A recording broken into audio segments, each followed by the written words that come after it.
The great chamber of the Galactic Council was silent.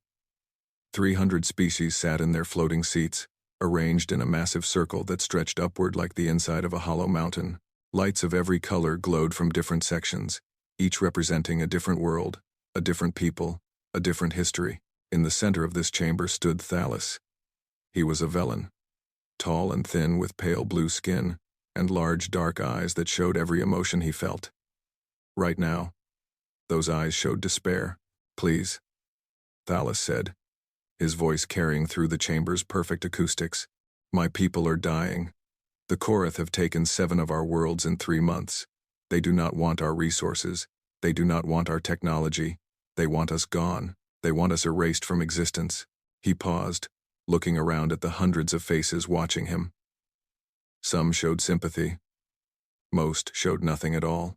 "We have tried to fight," Thalos continued. "Our warriors are brave. Our ships are strong. But the Korath are stronger. They are always stronger. Their soldiers stand 8 feet tall. Their armor cannot be broken by our weapons. Their fleet outnumbers ours 10 to 1. A soft murmur passed through the chamber. Everyone knew about the Korath. The Korath dominion had been expanding for 200 years, swallowing smaller civilizations like a great beast eating small animals. No one had ever stopped them. No one had ever even slowed them down. "I come before this council to beg for help," Thalos said. "Send your fleets. Send your armies. Help us survive." The High Arbiter rose from his seat. His name was Myros, and he was ancient. His species lived for thousands of years, and Myros had been serving on the council for longer than most species had been traveling among the stars. His body was like a tree trunk, thick and brown, with branches growing from his shoulders where other beings would have arms. "Ambassador Thalos," Myros said, his voice deep and slow like stones grinding together. "The council feels great sympathy for the Velen people. But we cannot help you." Thalos felt his heart break. "Cannot? Or will not?" "Both," Myros said honestly. "The Korath are too powerful. If we send our fleets against them, we will lose, and then the Korath will come for us next. We must protect our own people. So you will let us die?" Myros did not answer. His silence was answer enough. Thalos looked around the chamber one more time. He saw the Malori, with their beautiful wings folded against their backs. He saw the Growth, massive creatures of stone and metal. He saw the Silvani, beings of pure light contained in crystal bodies. All of them looked away from him. All of them refused to meet his eyes. Then Thalos remembered something. A story he had heard as a child. A rumor that traders sometimes whispered about in dark corners of space stations. "What about the humans?" Thalos asked. The chamber went completely silent.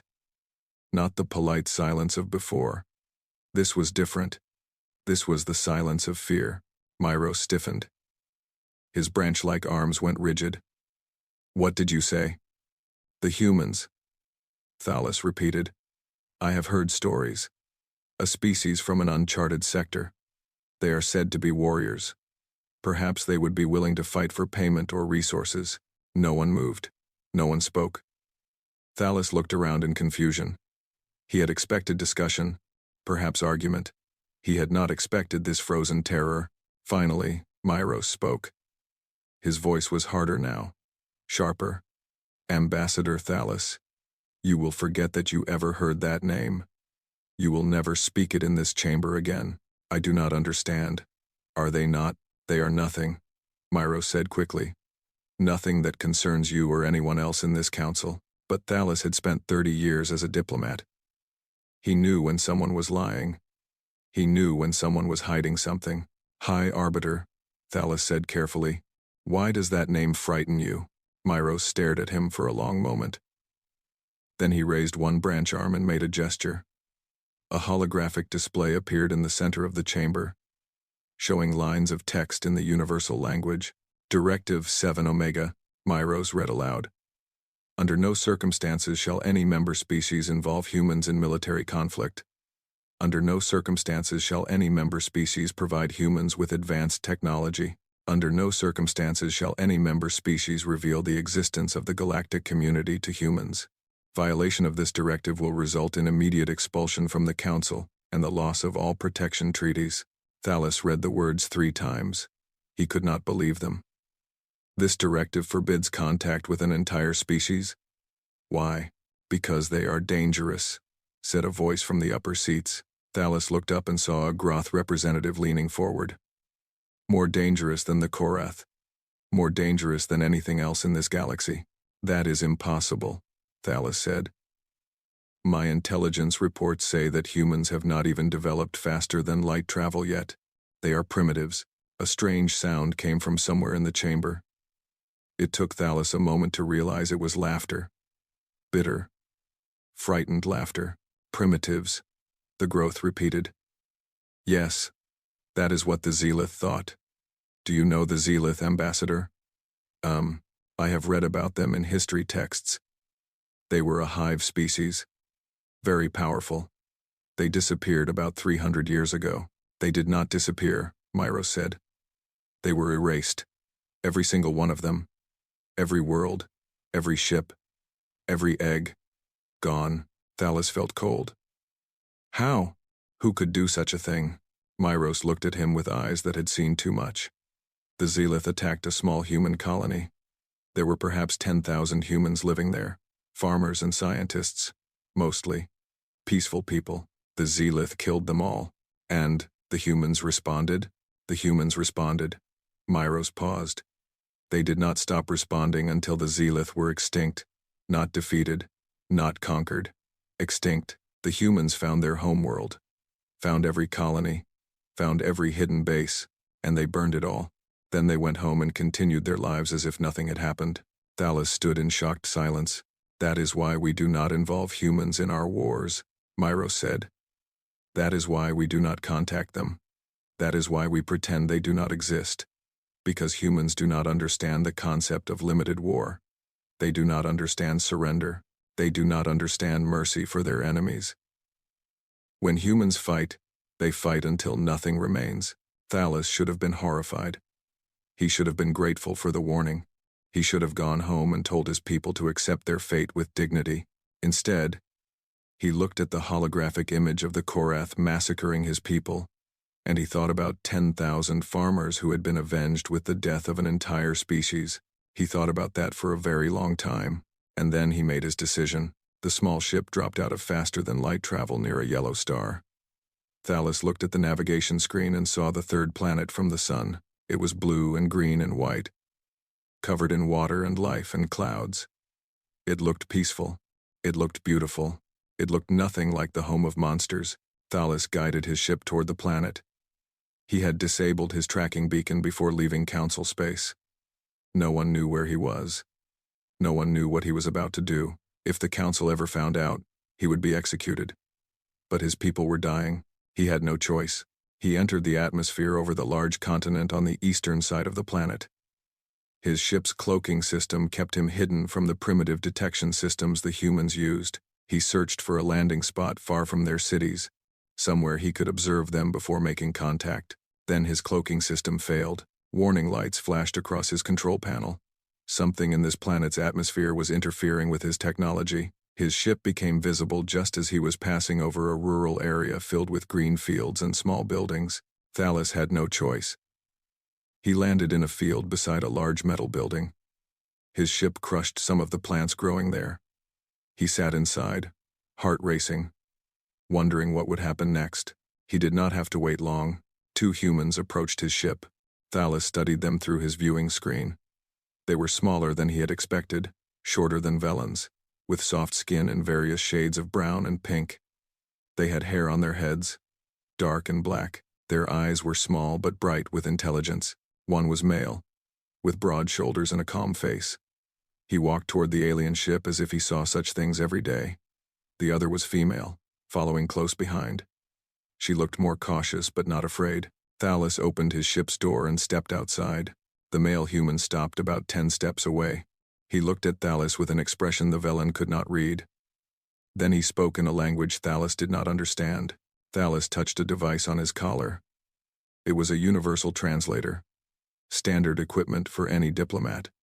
After a moment of listening and processing, it began to work. I said, "Are you here to invade us?" The male human repeated, Thalas almost laughed.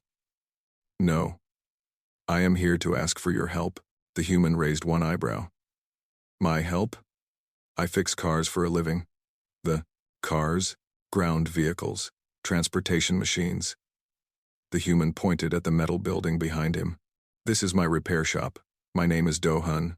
This is my sister, Hana. The female human, Hana, stepped forward. You are injured, she said, pointing at Thalas's arm. Thalas looked down. He had not even noticed the cut. He must have hurt himself when the ship's systems failed. It is nothing. I am a doctor, Hana said. Let me look at it. Thalas was confused. This was not how first contact was supposed to happen. These humans should be running in fear. They should be calling their leaders, their armies. Instead, the male wanted to know if he was being invaded, and the female wanted to treat his wound. Perhaps we should talk inside, Do-hun said. Before someone sees your ship and calls the authorities. They walked into the metal building. It smelled like oil and metal. Machines stood everywhere, vehicles in various states of repair. Do-hun cleared some tools off a table and gestured for Thalas to sit. So, Do-hun said, leaning against a vehicle. Talk. Why does an alien need help from a car mechanic? Thalas told them everything. He told them about his people, the Velans. He told them about the Korath Dominion and their endless conquests. He told them about the massacres, the burned cities, the refugees with nowhere to go. He told them about the Galactic Council and their refusal to help. He did not tell them about Directive 7 Omega. He did not tell them what the Council said about humans. When he finished, Hana had tears in her eyes. Do-hun's face was stone. Show me, Do-hun said. Thalas activated his portable holographic projector. Images appeared in the air above the table. Cities burning. Velan families running from Korath soldiers. Children crying over the bodies of their parents. Korath warriors laughing as they killed unarmed civilians. Hana turned away. She could not watch anymore. Do-hun watched everything. His eyes moved slowly across each image, studying every detail. When the recording ended, he was silent for a long moment. These Korath, he finally said. How big are they? 8 feet tall, maybe taller. They are covered in natural armor, scales harder than metal. They are fast and strong and they feel no fear. Weapons, energy rifles, plasma blades, explosive devices, very advanced. And you want me to fight them? Do-hun asked. I want you to advise my people. Teach us how to fight back. You are clearly a former soldier. I can see it in how you move, how you stand. Your species has a reputation for warfare. I thought perhaps you could help us find a way to survive. Do-hun was quiet again.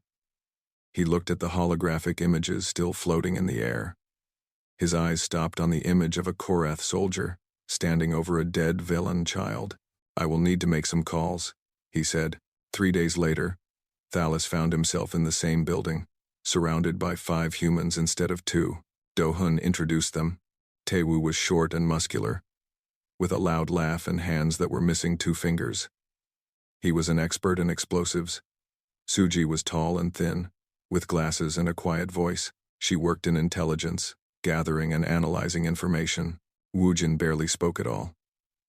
He just sat in the corner, cleaning a long rifle with careful, practiced movements. This is insane, Hana said.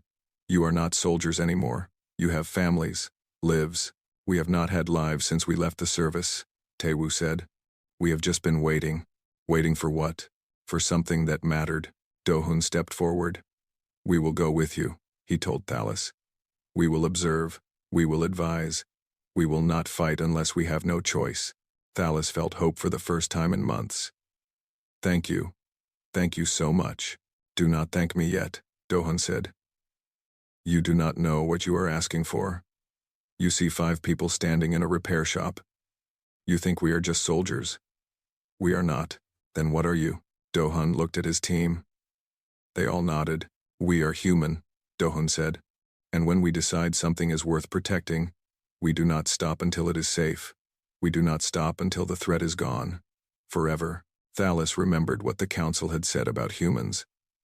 For the first time, looking into Do-hun's eyes, he began to understand what they meant. He wondered if he had just made the best decision of his life. Or the worst. The planet was called Serath IV. It was a border world, one of the last Velan colonies still standing. From their hidden position on a hillside, the 5 humans watched the Korath forces move through the city below. Do-hun had been observing for 3 days. He had not slept much. He could not sleep. Every time he closed his eyes, he saw the Korath soldiers killing civilians. He saw the fires. He heard the screaming. They are organized, Suji said quietly, looking through her binoculars. Disciplined, but predictable. Very predictable, Do-hun agreed. They use the same patrol patterns every day. Same times, same routes. They do not vary anything, because they have never needed to, Woojin said. It was the most words he had spoken in 2 days. No one has ever challenged them. They have become lazy. Taewoo was sitting nearby, drawing diagrams in the dirt with a stick. I have been watching their supply lines. Everything comes through that central building. Take that out, and they lose communications, ammunition, everything. We are here to observe, Do-hun reminded them. Not to fight. I know, Taewoo said, but his eyes kept going back to the city. Hana sat apart from the others. She was a doctor, not a soldier. She had come to help the wounded, not to plan attacks. But even she could see what was happening below. Even she could hear the distant sounds of violence. On the 4th day, everything changed. Suji spotted them first. A group of Velan children, maybe 20 of them, being herded through the streets by Korath soldiers. The children were thin and dirty and terrified. The oldest was maybe 10 years old. The youngest was barely walking. Where are they taking them? Hana asked. No one answered. They all knew. The Korath did not take prisoners. The Korath did not spare anyone. Do-hun watched through his scope. His finger was not on the trigger. He was just observing, just gathering information. That was the mission. The Korath soldiers stopped in a small square. One of them said something, and they all laughed. They pushed the children into a group in the center of the square. They raised their weapons. Do-hun, Taewoo said. His voice was shaking. Hold position, Do-hun. They are going to kill those children. I said hold position. The Korath commander stepped forward. He was larger than the others, his armor decorated with symbols of rank. He looked at the children the way a person might look at insects. He raised his hand to give the order. Taewoo stood up. Taewoo. No, Do-hun hissed, but Taewoo was already moving. He ran down the hillside, not caring about cover, not caring about the mission. He only cared about those 20 children who were about to die. Do-hun made his decision in less than a second. Woojin, cover fire. Suji, jam their communications. Hana, stay here and prepare for wounded. Then he ran after Taewoo. The Korath commander never finished giving his order. Woojin's first shot took him through the eye. The bullet punched through his supposedly impenetrable armor like it was paper. He was dead before he hit the ground. The other Korath soldiers turned in confusion. They had never been attacked before. They had never even been shot at. They did not know what to do. Taewoo reached the square first. He had no weapon except a knife and 3 homemade explosive devices he had built from mining supplies he found in an abandoned Velan factory. He threw the first device at a group of 4 soldiers. The explosion scattered them like leaves. Do-hun arrived 3 seconds later. He moved through the Korath like water through rocks, flowing around their attacks, striking at joints and gaps in their armor. He was smaller than them, weaker than them, but he was faster, so much faster. They could not touch him. Suji's voice came through their earpieces. Their reinforcements are coming from the north. I am feeding them false information, sending them east instead. You have maybe 10 minutes. That is enough, Do-hun said. Woojin kept shooting. Every shot was a kill. He did not miss. He did not waste ammunition. The Korath tried to find him, but he moved after every few shots, appearing in a new position, a new angle. They could not track him. They could not understand how one being could be in so many places. Taewoo's second explosive destroyed the Korath communication array. His third took out a group of soldiers trying to flank Do-hun. He was laughing now. the wild laugh of a man who had found his purpose again. The children ran. Some Valen adults who had been hiding nearby rushed out to guide them to safety. Hana appeared among them, checking for injuries, giving quick medical treatment to those who needed it. 9 minutes later, it was over. 200 Korath soldiers lay dead in the streets of the square. The humans had killed them all. 5 humans against 200 of the most feared warriors in the galaxy. Dohun stood in the center of the destruction, breathing hard. His clothes were torn. He had cuts on his arms and face. But he was alive. The Korath second in command was still breathing. Dohun walked over to him and knelt down. "Can you understand me?" Dohun asked. The Korath's translator still worked. "What?" "I am going to let you live," Dohun said. "I am going to let you live so you can deliver a message to your general. Tell him what happened here. Tell him who did this. Tell him that we were only advising. Tell him what will happen if we decide to actually fight." The Korath stared at him with dying eyes. "You are monsters." Dohun leaned closer. "No, we are human. And you made us angry." He stood up and walked away. Behind him, Taewoo was helping the last of the children to safety. Woojin was collecting his equipment, ready to move. Suji was already planning their next steps. Hana found Dohun standing alone at the edge of the square. "Are you okay?" she asked. Dohun looked at his hands. They were covered in blood. Some of it was his, most of it was not. "Those children are alive," he said. "Yes, then I am okay." But Hana knew her brother. She saw the darkness in his eyes. She saw the thing that had woken up inside him. The thing that all humans carried but most never released. "This is not over," she said. "No," Dohun agreed. "It is just beginning." That night, across the galaxy, the Korath Dominion received a report about something called the Serath Incident. General Vorn read it 3 times. He watched the footage captured by his soldiers' armor cameras. He saw his warriors, the greatest fighters in the known universe, being destroyed by 5 small, soft creatures with primitive weapons. He did not sleep that night. For the first time in his life, General Vorn felt something he had never felt before: fear. General Vorn stood in his war room, surrounded by his commanders. The holographic display showed the footage from Serath 4 again and again. He had watched it maybe 50 times. He still could not believe what he was seeing. "This is a trick," said Commander Krath, his most trusted officer. "Some kind of weapon we have not seen before. Perhaps the Velans have developed new technology. It is not a trick," Vorn said quietly. "Look at them. Look at how they move." The footage showed the human called Dohun fighting through a squad of Korath warriors. He was small, barely reaching their chests. His weapon was a simple metal blade. But he moved like nothing Vorn had ever seen. Every motion was perfect. Every strike found its target. He did not fight like a soldier. He fought like death itself. "What species are they?" Krath asked. Vorn pulled up the intelligence report. "They call themselves humans. They come from a planet called Earth in an uncharted sector. They have not developed faster than light travel yet. They are not members of the Galactic Council." "Primitives?" "Primitives. Did this to our soldiers?" "Yes." Krath was silent for a moment. "Then we must destroy them. Before they become stronger. Before they spread beyond their world." Vorn nodded slowly.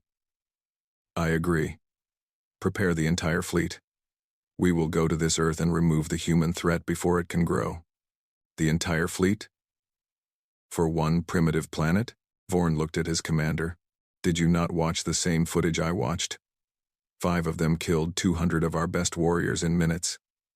5. If there are millions of them on their world, billions even, we cannot take any chances. We will burn their planet from orbit and make sure nothing survives." As Vorn prepared his invasion, the Galactic Council gathered in emergency session. The Great Chamber was full. Every species had sent representatives. Fear hung in the air like smoke. High Arbiter Myro stood at the center of the chamber. He looked older somehow, more tired than anyone had ever seen him. "You have all received the reports from Serath IV, Myro said.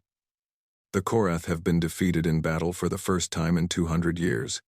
They were defeated by 5 humans," Murmurs spread through the chamber. "This should not be possible," said the Mallory representative. "Our analysis of human physiology suggests they are fragile, weak. How could 5 of them destroy 200 Korath warriors? Because we have always misunderstood humans," Myros said. "We look at their soft skin and their small bodies and we think they are weak. But we forget something important. We forget what made them the dominant species on their world." He touched a control, and a holographic image appeared. It showed the Earth as it was 65 million years ago. Giant creatures roamed the surface. Reptiles the size of buildings. "These were the rulers of Earth once," Myros said. "Then a great disaster killed them, and humans rose to take their place. Not because they were the strongest, not because they were the fastest, but because they were the most adaptable, the most persistent, the most stubborn." He changed the image. Now it showed human history. Wars, battles, conflicts spanning thousands of years. Humans have been fighting each other since they first learned to hold weapons, Myros continued. They have never stopped. While we were learning to live in peace, they were learning to make war. They are not the strongest species in the galaxy, but they are the most experienced at violence. They have been practicing for longer than most of our civilizations have existed. Why have we never encountered them before? The growth representative asked. Because of Directive 7 Omega, Myros said. Because we have been hiding from them for 300 years. Tell us the full truth. The Sylvani representative said. Tell us about the Zealoth. Myros was silent for a long moment. When he spoke again, his voice was heavy with old grief. 300 years ago, the Zealoth Hive discovered Earth. They saw a primitive world full of resources. They decided to conquer it. They sent a fleet to a small human colony on the edge of their system. 10,000 humans lived there. Scientists, farmers, families. The chamber was completely silent. The Zealoth killed them all. Every man, woman, and child. Then they sent a message to Earth, demanding surrender. They expected the humans to be afraid. They expected them to give up. Myros paused. His branch arms trembled slightly. The humans did not surrender. They did not negotiate.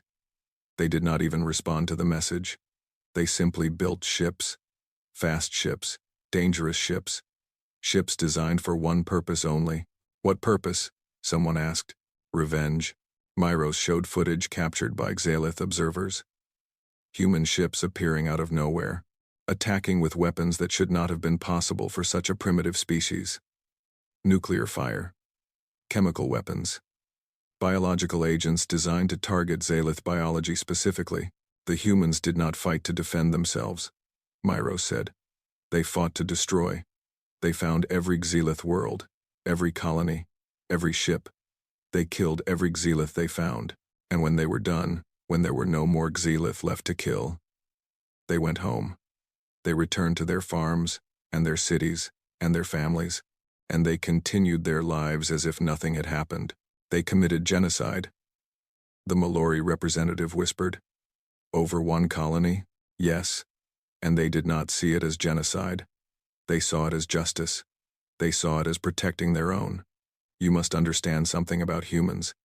They bond with things, people, places, ideas. Once something belongs to them, they will protect it with everything they have.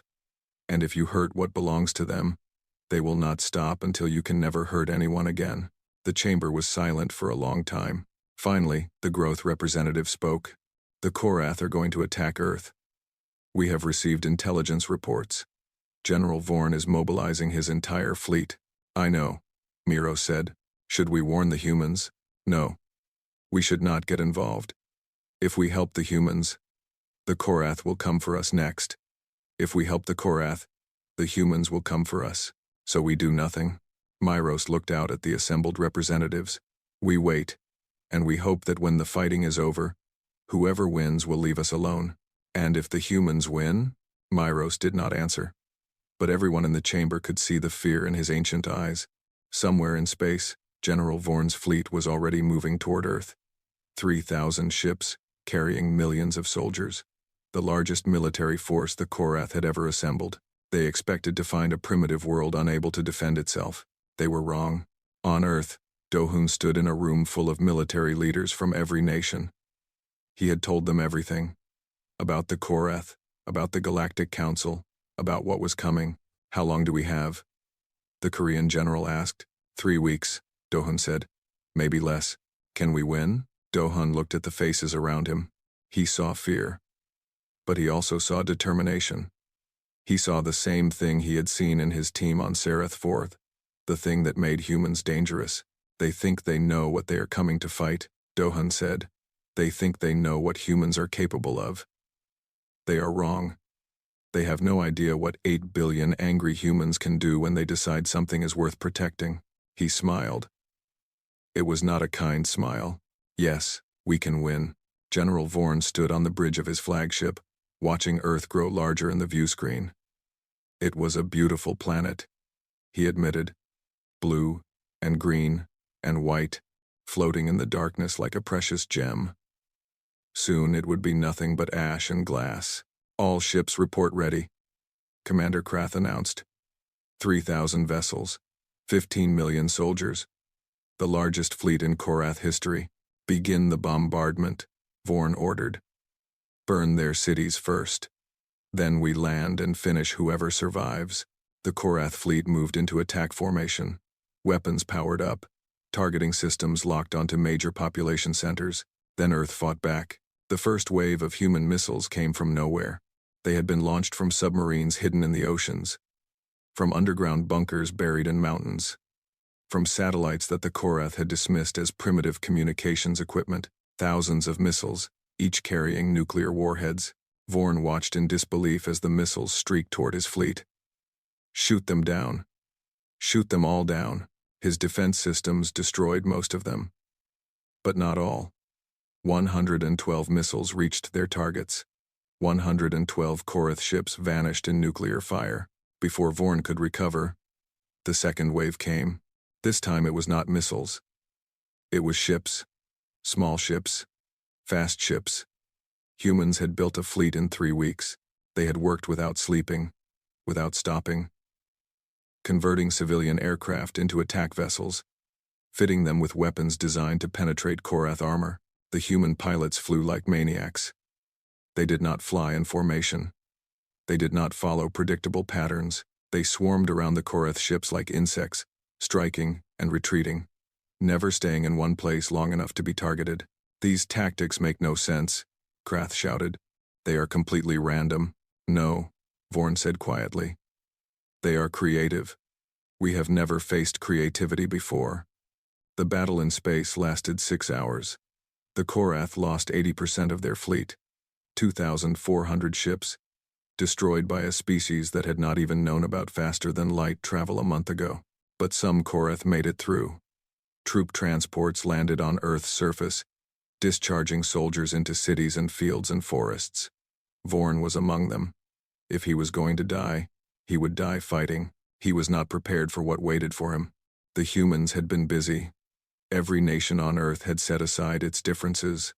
Soldiers from every army fought side by side. But it was not just soldiers. Farmers with hunting rifles, factory workers with improvised weapons, grandmothers with kitchen knives. Everyone fought. Vorn led his squad through the streets of a city called Seoul. Bodies lay everywhere. Most of them were Korath. The humans fought like nothing he had ever seen. They set traps. They attacked from buildings and sewers and rooftops. They used their own vehicles as weapons, crashing them into Korath formations. A human child, no older than 10, threw a bottle filled with burning liquid at Vorn's soldiers. 3 of them died before they could put out the flames. This is impossible, Krath said, his voice shaking. They are not soldiers. They are civilians. Why are they fighting so hard? Because this is their home. A voice said behind them. Vorn turned. Do-hun stood there, alone, holding a rifle that looked too small to threaten a Korath warrior. You, Vorn said. You are the one from Sarathive. I am. I came here to destroy your species. I brought 15 million soldiers. I know. Most of them are dead now. I know that too. Vorn stared at the small human.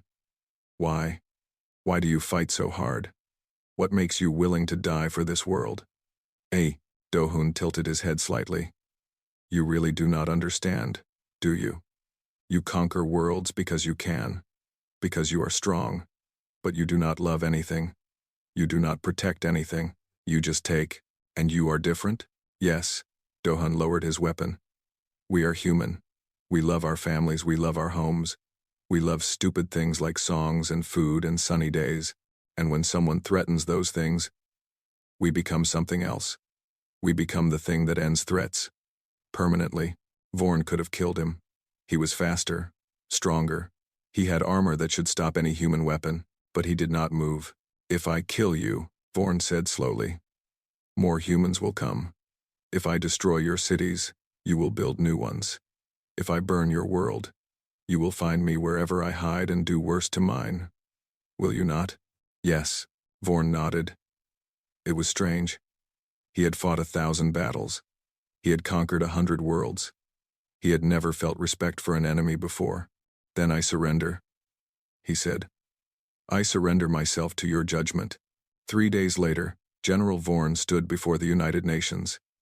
Every human leader in the world watched him. Every camera on the planet was pointed at his face. They offered him a choice. He could stay on Earth and face trial for his crimes against the Villan people, or he could return to his empire and deliver a message. He chose to return. Before he left, he asked to speak with Do-hun one more time. What are you? Vorn asked. I have conquered species across the galaxy.